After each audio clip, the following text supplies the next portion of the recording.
Coming up in today's MLB recap, the Giants have a literal freak, and I'm not just talking about his tools as a baseball player. Just look at his celebrations in the dugout. He quite literally has that dog in him. He's gnawing on his teammates. Mets fans are really wishing that they had him back because they traded that kid a few weeks ago. We also had not just one, but two no-nos into the 8th inning yesterday. Garrett Crochet is trying to snatch Cy Young from Tarek Skubal. He turned in one of his best starts of his career yesterday. Ozzie Albies, he's back to being elite, and this 29-year-old rookie for the Rangers, just wait until you see what he did because the wild card races in both leagues are going crazy right now. If you're new here, this is MLB Recap. We recap every baseball game almost every single day, so stick around and grow the game with me. Leave a like and hit that subscribe button. And as always, recap would be impossible to make without channel sponsors SeatGeek and Underdog Fantasy. Use code Fuzzy, and don't forget to check out my gaming channel, Fuzzy Gaming. Here we go, guys. These first two games are part of some of the most important series of the year so far. The Padres, they need to fend off the Reds in the National League wild card, and the Royals, they're trying to do the exact same thing in the AL with the Guardians. We'll talk about that game after because TJ Friedl, he's showing he knows how important this stretch is. That's his 12th home run. He's been on base in 18 consecutive games.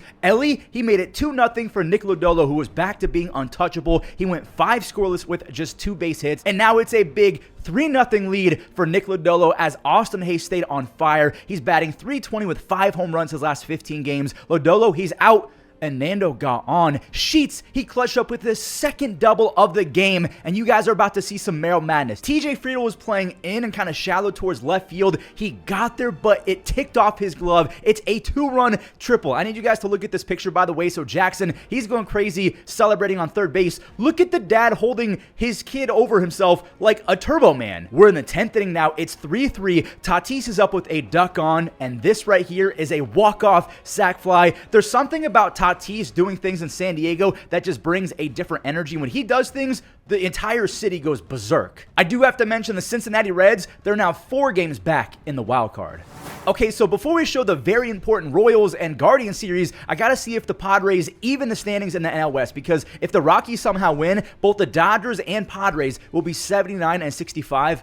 But who am I kidding? It's the Rockies. Glasnow was shredding early on. He didn't allow a base hit over 7, but he did allow a run because he walked Jordan Beck. Jordan Beck then stole a base. He got to second, and then he scored on a sac fly from Kyle Farmer. All good, though, because Glasnow had 10 punchies over 6. He struck out the side in the 6th inning, and I do want to mention Chase Dollander, the rookie for the Rockies. He was disgusting. 1 base hit over 5, but as soon as he came out, the Dodgers, they tied it. Freddie, that's an RBI tapper for a double. Dollander was ready to rip apart that towel like a pit bull. Back to Glasnow, his 11th strikeout of the evening, finishes 7 no-hit frames, but because he was at 105 pitches, they took him out. You got to be ultra careful with Tyler Glasnow. You can't let him go 120 pitches like JV. Mookie, he clutched up again. It's a 2-run knock for the lead. The Dodgers, they went 8 no-hit frames, but then Tanner Scott ruined the no-hitter, and he actually got booed. Tanner Scott has been awful this year. He did convert his 21st save. The Dodgers, they stay 1 game up on the Padres.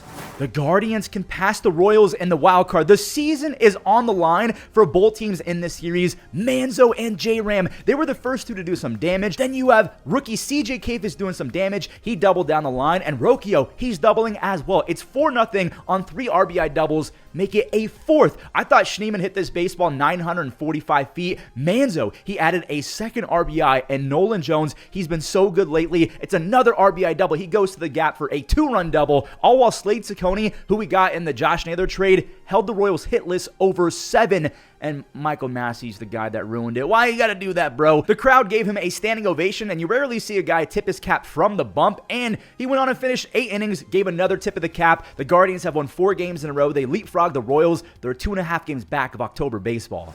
There is so much on the line across the game. I love this time of year. NFL's back. The air is a little bit crisper. Cleveland, they'll be tied with the Rangers if Milwaukee beats them in this next game. The score was 0-0 in the 5th inning. Lefties Jose Quintana and Latz, they were nails, but Terang overran a baseball, which ended up hurting Jose Quintana. It's not an easy play, but it does have to be caught. Berger, he took a walk instead of being out. Jose then got an out, but then Higgy, he smoked a double that missed being a home run by a few millimeters. It even left a mark on the top of the wall. Jonah Heim then took a walk. The bases are loaded.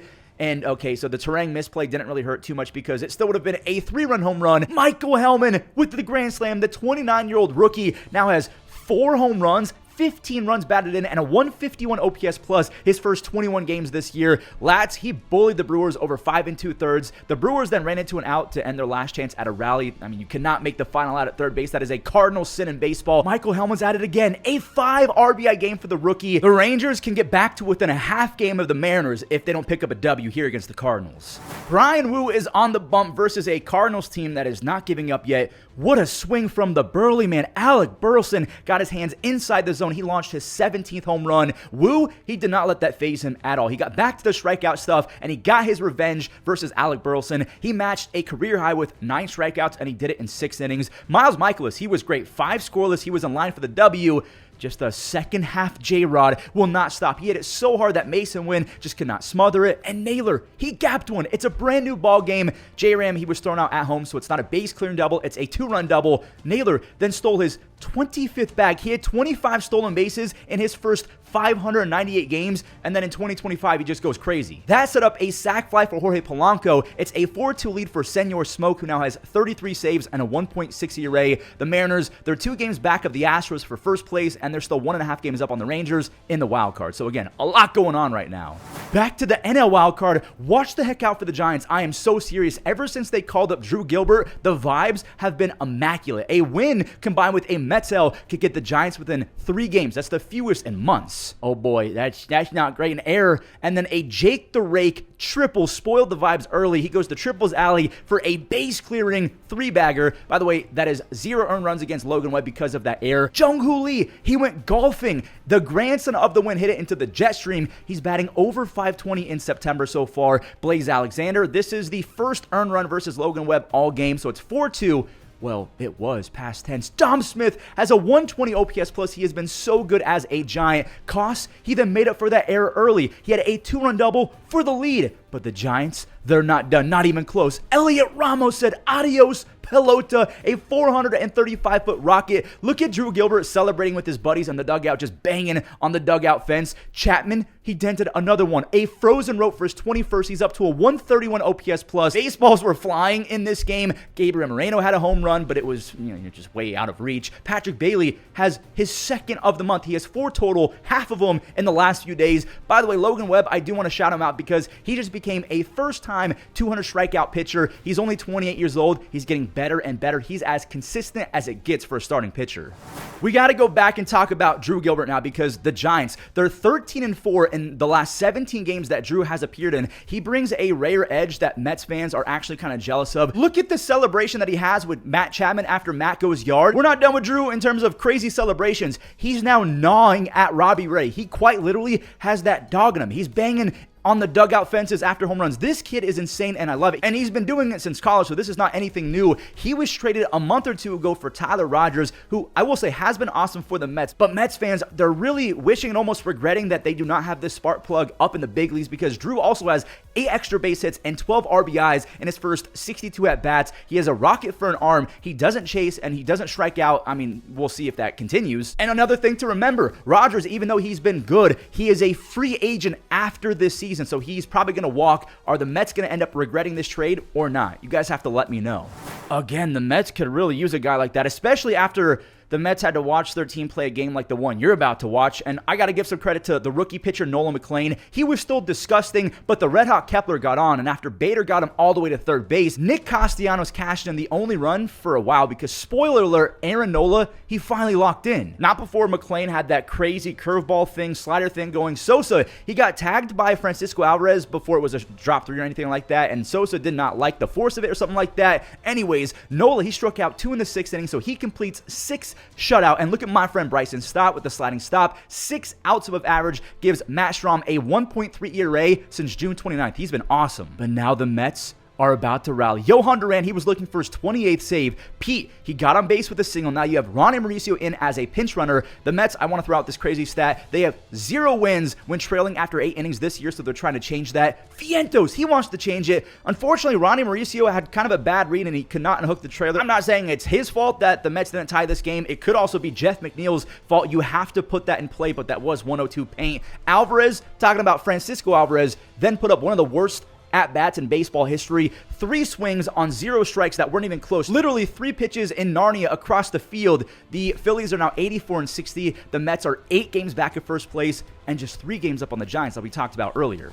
We have another race heating up, the Cy Young race in the AL. We have Tarik Skubal versus Garrett. Now, Tarik all but has it wrapped up, but Garrett said not so fast to that statement. I'm still him if I was Garrett Crochet speaking. He still has 2 or 3 more starts this year. Trevor Story, he put Garrett up already. That Story's 24th home run, and that was off of Luis Morales, who has been disgusting. Boston is 21-1 when Story homers. Can they go 22-1? Yeah, they're going to be 22-1 because Nick Sogard and Jarren Duran added some more. And I'm going to kind of fast forward to Carlos Narváez, the rookie catcher, banging one 425 feet, sheesh, for his 13th home run. Now we have Jarren stealing bases, but he would have scored regardless on this Bregman perfectly placed RBI single. Garrett Crochet, I got to show him now. He had 17 swings and misses in the first 5 innings. He had 10 strikeouts, no walks, just 3 base hits over 7. How does anyone make contact against this guy? He's 15-5 with a 2.57 ERA and 228 strikeouts. So at this point, he has Tarik beat in wins and strikeouts, but Tarik, he's no slouch. He's 13-4 with 222 strikeouts and a 2.1 ERA. So the next time that he pitches, he's probably going to take back the strikeout lead. So there you go. We have another lefty Red Sox pitcher to talk about, 23-year-old Connolly Early. That's a real name. Another lefty monster who strikes out everyone and their mother. He's making his debut. He had a 3.3 ERA in the minor leagues with 274 strikeouts in just 206 innings. He throws 95-96 on the heater, and he can really spin his off-speed and breaking pitches. So between the Mets and the Red Sox, there's a lot of fun young pitchers just making their debuts the last couple weeks.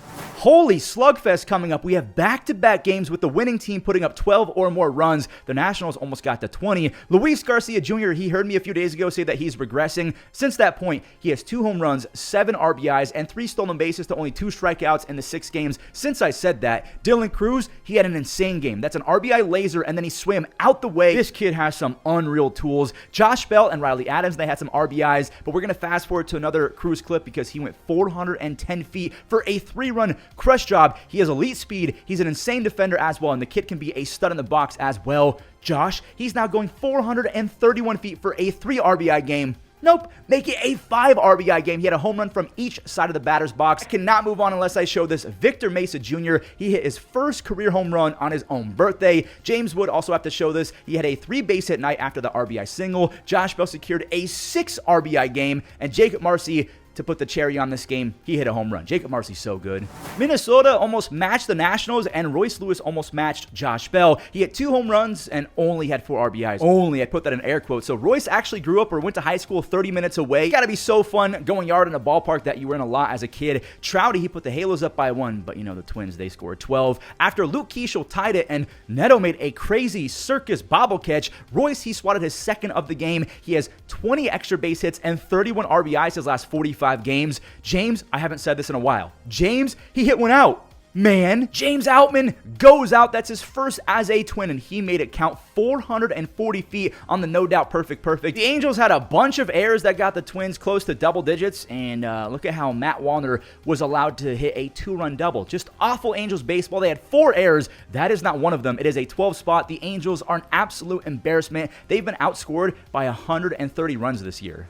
Ozzie Albies is back to being himself. He had a home run against Shota a few weeks ago. This is his 2nd home run of the year against Shota. He has 16 home runs, 9 of them in the last 49 games with 36 RBIs over those same 49. Drake Baldwin, he pulled a Kyle Higashioka. He missed the home run by a few nanometers. That's an RBI double. Ronald, he was in the biggest slump of his entire career. He snapped an 0 for 25. And Bryce Elder, a lot like Luis Garcia Jr., I said that Bryce Elder has been awful. Maybe he heard me. He's been awesome lately. 4 total earned runs over his last 4 starts.